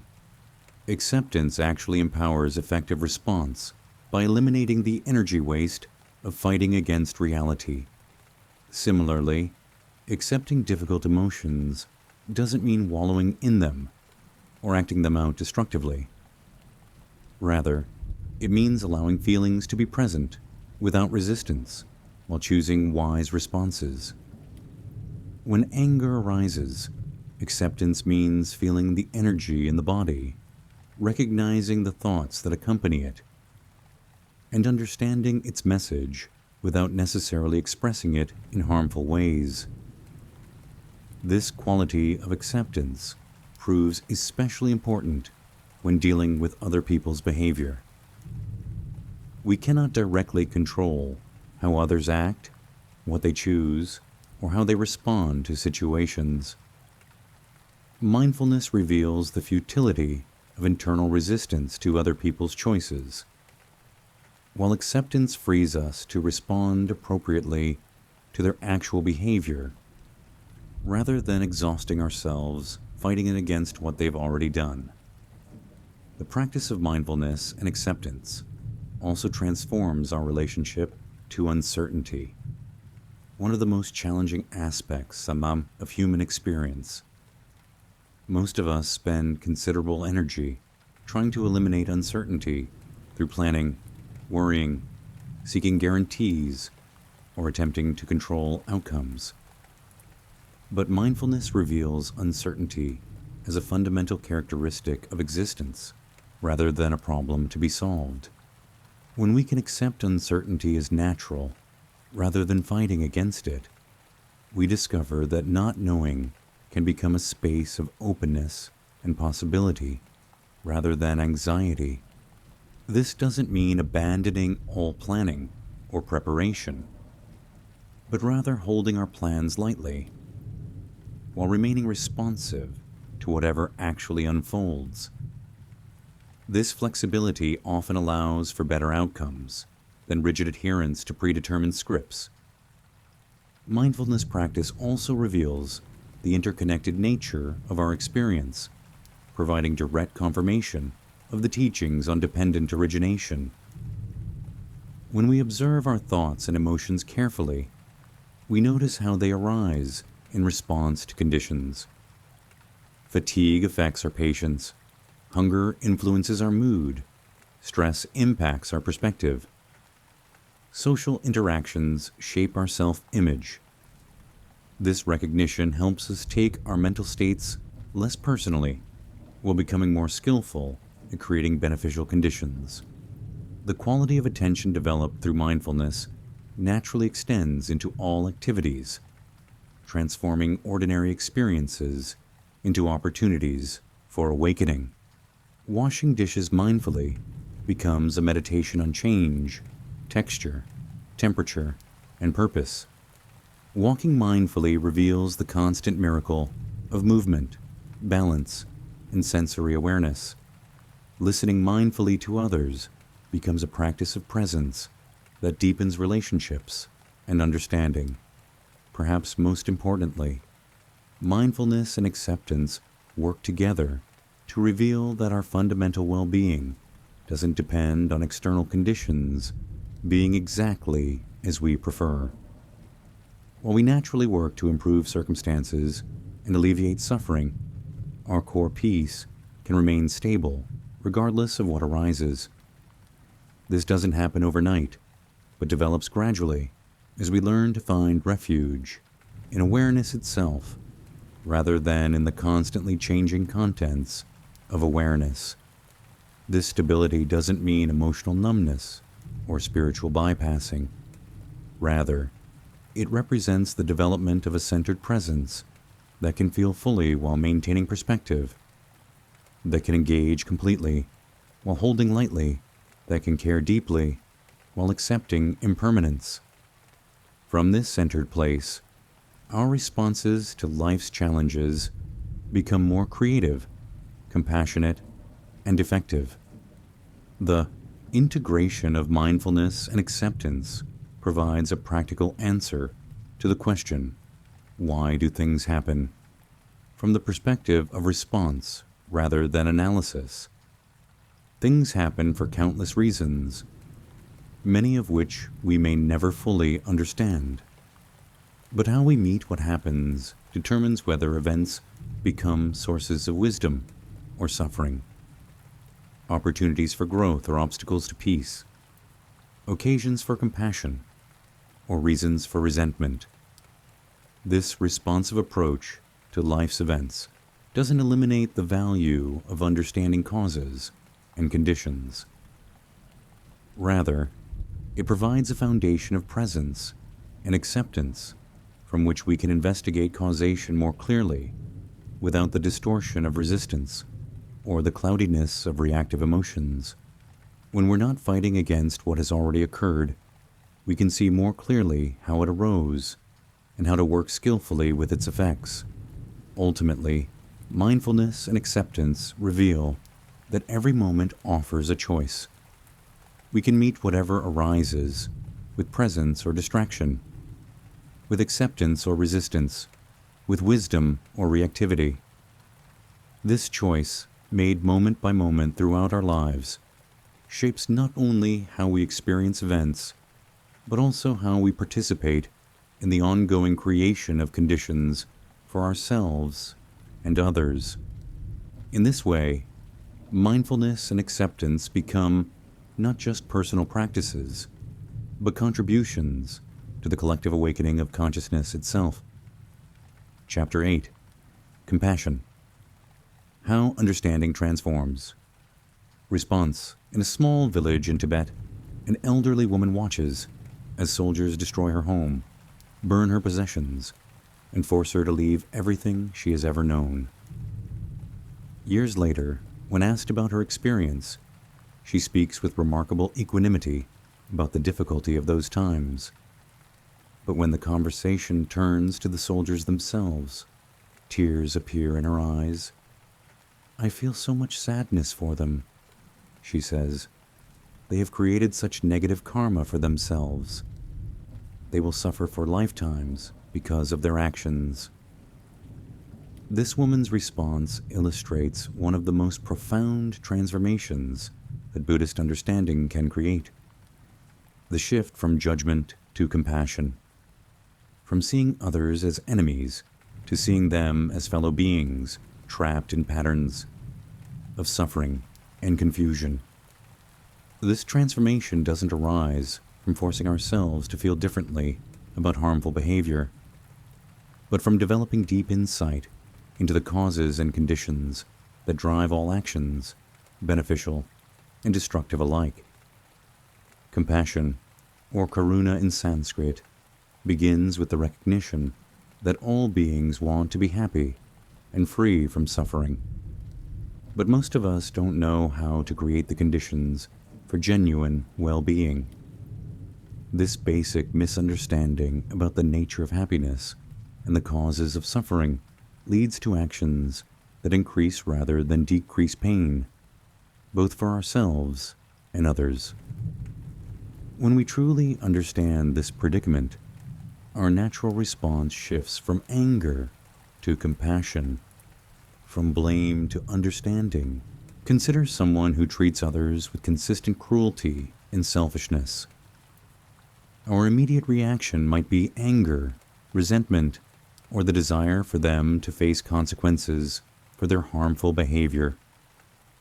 These responses are natural and contain their own wisdom. They signal that boundaries need to be established and that harmful behavior should not be encouraged or enabled. But when we look more deeply into the causes and conditions that create cruel behavior, a different understanding emerges. Cruelty typically arises from a combination of past trauma, learned patterns of relating, emotional reactivity, fear, and deep confusion about what will actually bring satisfaction and security. People who consistently harm others are usually struggling with their own unhealed wounds, trying to create safety through control, or seeking happiness through power over others. These strategies inevitably create more suffering, but the person employing them may have never learned alternatives, or may be too overwhelmed by their own pain to respond differently. This understanding doesn't excuse harmful behavior or eliminate the need for boundaries and consequences. Someone acting cruelly may still need to be stopped from causing harm, may need to experience natural consequences for their choices, and may require intervention to protect potential victims. But understanding the suffering that underlies destructive behavior allows us to take protective action without the additional burden of hatred or the distortion of pure victimization thinking. The development of compassion begins with extending this same understanding to ourselves. Most of us are quite skilled at judging our own mistakes, failures, and unskillful behaviors. We berate ourselves for patterns we can't seem to change, for reactions we wish we could control, for choices we regret making. But self-judgment typically increases rather than decreases the likelihood of continued unskillful behavior, because it creates shame, resistance, and internal conflict. When we can see our own destructive patterns with compassionate understanding, recognizing them as strategies that once served some purpose but no longer work, we create conditions more favorable to actual change. The anger that erupts when we're overwhelmed isn't evidence of our fundamental badness, but a sign that our capacity is exceeded and our nervous system is activated. The anxiety that prevents us from taking beneficial risks isn't cowardice, but a protective mechanism that may have been necessary in the past, but is now limiting our growth. This self-compassion doesn't lead to self-indulgence or excuse-making, but to clearer seeing and more skillful action. When we're not spending energy fighting against ourselves, we can direct that energy toward understanding our patterns and developing alternatives. When we can acknowledge our limitations with kindness, we become more willing to ask for help, seek guidance, and engage in the gradual process of transformation. The extension of this compassionate understanding to others begins with recognizing that everyone is doing the best they can with their current level of understanding, emotional capacity, and life circumstances. This doesn't mean their best is good enough, or that harmful behavior should be tolerated, but that people's actions make sense within the context of their conditioning, resources, and level of development. This perspective transforms how we respond to difficult people in challenging situations. Instead of asking, "How could they do such a thing?" we might ask, "What combination of factors led to this behavior?" Instead of focusing solely on punishment, we can consider what would actually help this person develop better strategies for meeting their needs. Instead of writing people off as irredeemable, we can recognize that everyone has the potential for growth and change, even if that potential is currently hidden beneath layers of confusion and reactivity. Compassion also reveals why taking harmful behavior personally often increases our suffering unnecessarily. When someone treats us badly, it's natural to feel hurt and to wonder what we did wrong or why we deserve such treatment. But understanding that people's behavior is usually more about their internal state than about us specifically can free us from inappropriate self-blame while still allowing us to learn from the interaction. This doesn't mean that other people's behavior toward us is completely disconnected from our actions or choices. Our behavior certainly influences how others respond to us, and examining our role in conflicts can provide valuable information for improving relationships. But recognizing that people's reactions are filtered through their own conditioning, emotional state, and life circumstances prevents us from taking full responsibility for others' choices, while still allowing us to take appropriate responsibility for our own. The development of compassion is gradual and often challenging, especially when dealing with people who have caused significant harm to ourselves or others we care about. It's important to distinguish between compassion and premature forgiveness or spiritual bypassing. True compassion may actually require strong boundaries, firm consequences, or decisive action to protect ourselves and others from continued harm. Compassion for someone doesn't mean trusting them before they've demonstrated trustworthiness, continuing to expose ourselves to abuse, or pretending that harmful behavior is acceptable. Rather, it means seeing their harmful behavior as a symptom of suffering and confusion rather than evidence of their fundamental evil nature. while still taking all necessary steps to prevent further harm.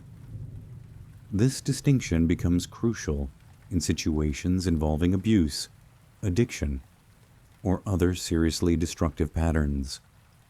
Compassion for an abusive partner doesn't mean staying in an abusive relationship. It might actually mean leaving to avoid enabling continued harmful behavior.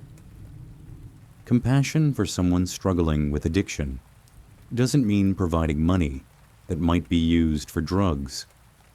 It might mean refusing to enable the addiction while offering support for recovery efforts. The practice of loving kindness meditation provides a systematic way to develop compassion by gradually extending good wishes to ourselves, loved ones, neutral people, difficult people, and all beings. This practice begins with cultivating genuine care for our own well-being, then gradually includes more challenging recipients of our good wishes. The progression is important because we cannot authentically offer compassion to others if we're harsh and unforgiving with ourselves. As compassion develops, it becomes not just an emotional response, but a form of clear seeing that recognizes the interconnected nature of all suffering.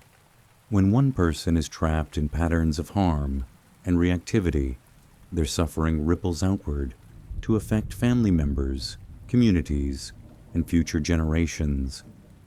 Responding to that suffering with additional hatred or punishment may provide temporary satisfaction, but often perpetuates cycles of pain rather than contributing to healing. This understanding can transform how we approach social and political issues, as well as personal relationships. Instead of dividing the world into good people and bad people, we can recognize that beneficial and harmful behaviors arise from different combinations of understanding, emotional development, opportunity, and social conditioning. This perspective doesn't eliminate the need for justice and accountability, but approaches them from a foundation of wisdom rather than purely reactive emotion. Perhaps most importantly, developing compassion reveals that our own well-being is intimately connected to the well-being of others. When we hold anger, resentment, or hatred, we're the ones who experience the burning of those emotions. When we can transform judgment into understanding and blame into compassion, we free ourselves from the burden of carrying others' unconscious behavior as poison in our own hearts. This freedom doesn't mean becoming passive or losing our capacity for appropriate anger when faced with injustice. Rather, it means that our responses arise from wisdom and care rather than from reactive emotion, making them more effective in actually creating positive change. Actions motivated by compassion tend to be more skillful, more sustainable, and more likely to address root causes rather than just symptoms. Ultimately, compassion reveals that everything happens for a reason, includes our capacity to respond to whatever happens in ways that increase rather than decrease the total amount of wisdom and love in the world. While we cannot control what others do or what circumstances arise, we can choose to meet whatever appears with the kind of understanding that transforms suffering into wisdom and conflict into opportunities for deeper connection and healing. Chapter 9. Practical Applications. Living with Purpose and Peace. The morning alarm rings, and with it comes the familiar cascade of thoughts about the day ahead. Meetings to attend, problems to solve, relationships to navigate, decisions to make. For most of us, the transition from sleep to waking brings an immediate return to the same patterns of worry, planning, and reactivity that defined yesterday and the day before. But what if those first moments of consciousness could become an opportunity to remember and apply the profound truths we've been exploring together. Living with Buddhist wisdom doesn't require becoming a monk or nun, abandoning worldly responsibilities, or retreating from the challenges of modern life. Instead, it involves bringing the insights of impermanence, interdependence, karma, and compassion into the very situations that previously caused stress, confusion, or suffering. This integration transforms daily life from a series of problems to be solved into a continuous opportunity for awakening. The practice begins with something as simple as how we meet the first moments of each day. Instead of immediately reaching for our phones to check messages or news, we might take 3 conscious breaths, remembering that this day will never come again, that every encounter will be an opportunity to practice wisdom or reactivity, that our choices about how to respond to whatever arises will plant seeds for future experiences. This brief morning intention setting serves as a reminder that we have agency in how we meet our experience, even when we cannot control what experiences arise. The traffic jam that would normally trigger frustration becomes an opportunity to practice patience and recognize interdependence, seeing the countless factors that contribute to traffic patterns, and accepting what cannot be changed while responding skillfully to what can be influenced. Work situations provide particularly rich opportunities for applying Buddhist principles. When a colleague criticizes our performance, instead of immediately defending or attacking, we might pause to consider what valid information the criticism might contain, while refusing to absorb it as evidence of our fundamental inadequacy. Understanding karma reminds us that how we respond will influence future interactions, while recognizing impermanence helps us see that both criticism and praise are temporary experiences rather than permanent definitions of our worth. The principle of right speech becomes especially relevant in professional settings. Before speaking in meetings, responding to emails, or engaging in workplace conversations, we might briefly consider, is what I'm about to say true? Is it helpful? Is it motivated by wisdom and care rather than ego or reactivity? This simple pause often prevents the kinds of communication that create conflict or confusion, while encouraging responses that contribute to clarity and collaboration. Relationships offer perhaps the most immediate application of Buddhist wisdom. When conflicts arise with family members, friends, or partners, the Four Noble Truths provide a framework for understanding what's actually happening beneath the surface drama. The first truth acknowledges that conflict is painful and difficult. The second truth invites us to examine what we're grasping for or resisting that intensifies the suffering beyond what the situation inherently contains. Often, relationship conflicts escalate because we're attached to being right, to having our feelings validated, to getting the other person to change, or to maintaining control over outcomes. The third truth points toward the possibility of letting go of these attachments without abandoning appropriate boundaries or genuine communication. The fourth truth suggests skillful actions that might address the root causes rather than just the surface symptoms of conflict. This approach doesn't guarantee that all relationship problems will be resolved easily, but it often prevents conflicts from becoming more damaging than necessary and creates opportunities for deeper understanding and connection. When someone we love acts in ways that hurt or disappoint us, remembering interdependence helps us see their behavior as arising from complex causes and conditions, rather than for malicious intent or fundamental character flaws.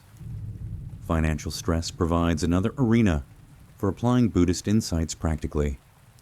Money anxiety often arises from attachments to particular lifestyle standards, fears about future security, or confusion about the relationship between external conditions and internal peace. Understanding impermanence reminds us that both abundance and scarcity are temporary conditions, while recognizing karma encourages us to act with integrity and generosity, regardless of our current financial circumstances. The middle way proves especially valuable in approaching money and material possessions. Neither extreme attachment to wealth nor complete rejection of material concerns serves most people's development. Instead, we can work diligently to create financial stability while holding those efforts lightly, appreciating abundance without clinging to it, and maintaining generosity and contentment regardless of our economic circumstances. Health challenges offer profound opportunities for practicing Buddhist principles, though often in ways we wouldn't choose. Illness frequently triggers intense grasping for how things used to be or should be, resistance to current limitations, and fear about future deterioration. Mindfulness allows us to experience illness directly, without the additional layers of mental suffering that resistance creates. This doesn't mean becoming passive about health care or accepting all limitations without appropriate medical intervention. Rather, it means acknowledging the reality of physical conditions while working skillfully with whatever treatment and lifestyle options are available. Understanding impermanence can provide comfort during acute illness by reminding us that all conditions change, while accepting interdependence helps us receive support from others without shame or excessive independence. Parenting presents unique opportunities for applying Buddhist wisdom, as children naturally embody many of the qualities that spiritual practice aims to develop: presence, authenticity, capacity for joy, and acceptance of change. Children also provide constant reminders of impermanence as they grow and develop, never remaining exactly the same from one day to the next. The Buddhist understanding of karma becomes particularly relevant in parenting, not as a system of punishment and reward, but as recognition that our parental responses create conditions that influence our children's developing relationship to authority, conflict, emotions, and their own self-worth.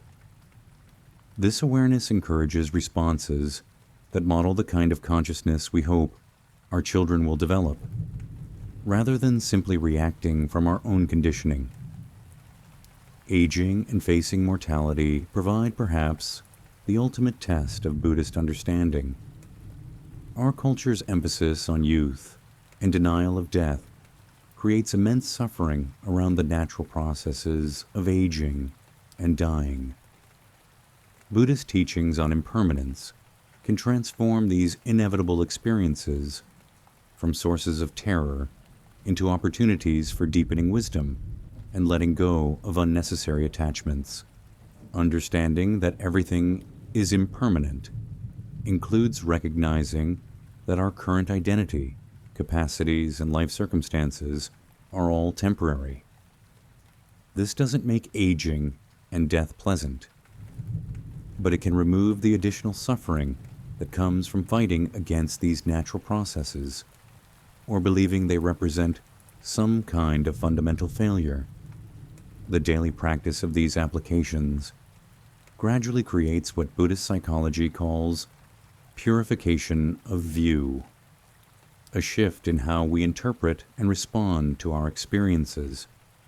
Events that once triggered automatic reactions begin to be met with conscious choice. Situations that previously created overwhelm become opportunities to practice the very qualities we most want to develop. This transformation doesn't happen overnight or without challenges. Old patterns of reactivity have deep roots and don't disappear simply because we understand Buddhist principles intellectually. The gradual replacement of reactive patterns with conscious responses requires patience, consistency, and compassion for our own learning process. But as these practices become more natural, life begins to feel fundamentally different. We find ourselves less pushed around by external circumstances and more able to maintain inner stability, regardless of what arises. Problems don't disappear, but our capacity to work with them skillfully increases. Relationships deepen as we learn to respond from wisdom rather than just reacting from conditioning. Perhaps most importantly, the question, why do things happen, transforms from anxious seeking for external explanations into calm recognition of our participation in the unfolding of experience. We begin to see that while we cannot control what happens to us, we always retain the power to influence what happens through us. In this recognition, we find both profound responsibility and ultimate freedom, both complete engagement with life and peaceful acceptance of whatever that engagement brings. The ancient wisdom of Buddhism thus becomes not a retreat from modern life, but a way of engaging with its complexities more skillfully, compassionately, and wisely.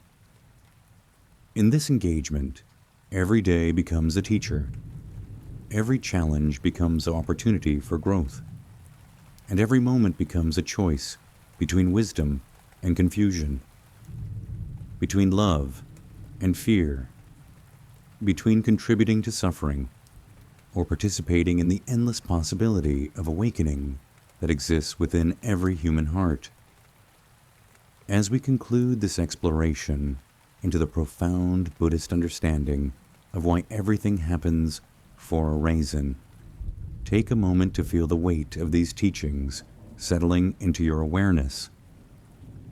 We began tonight with a question that has echoed through human consciousness for millennia. Is there meaning, purpose, and reason behind the events that shape our lives? Through our journey together, we've discovered that the Buddha's answer is both more complex and more liberating than simple platitudes about cosmic justice or predetermined fate. Everything happens for a reason, but those reasons form an intricate web of interdependent causation in which we are not passive victims, but active participants. Our thoughts, intentions, and actions contribute to the conditions that shape our experience, while countless other factors beyond our control also influence what arises. This understanding empowers us to take appropriate responsibility for our role in creating our experience, while freeing us from the impossible burden of controlling everything that happens to us. The reasons things happen include the law of karma, which reveals how the quality of our intentions and actions creates conditions for future experiences. They include the truth of impermanence, which ensures that all conditions, both difficult and pleasant, are temporary and subject to change. They include our deep interconnection with all beings and phenomena, which means that our well-being and the well-being of others are inseparably linked. Perhaps most importantly, we've seen that understanding why things happen is less crucial than learning how to meet whatever happens with wisdom, compassion, and skillful response. The Buddhist path offers practical tools for transforming our relationship to both fortune and misfortune, for finding meaning and purpose within whatever arises, and for contributing to the reduction of suffering and the increase of wisdom in the world. The Four Noble Truths reveal that Suffering often arises not from events themselves, but from our resistance to what has already occurred and our grasping for conditions to be other than they are. The middle way shows us how to avoid extremes in our interpretations and responses, finding balance between taking responsibility and accepting limitations, between working for change and accepting what cannot be changed. Mindfulness and acceptance provide moment-to-moment practices for meeting whatever arises with clear awareness rather than reactive confusion. Compassion transforms our responses to difficult people and challenging situations from judgment and blame to understanding and appropriate action, motivated by wisdom rather than anger or fear. As you continue on your own path of awakening, remember that these teachings are not mere concepts to be understood intellectually, but practices to be lived day by day, moment by moment, choice by choice. Every interaction becomes an opportunity to practice compassion.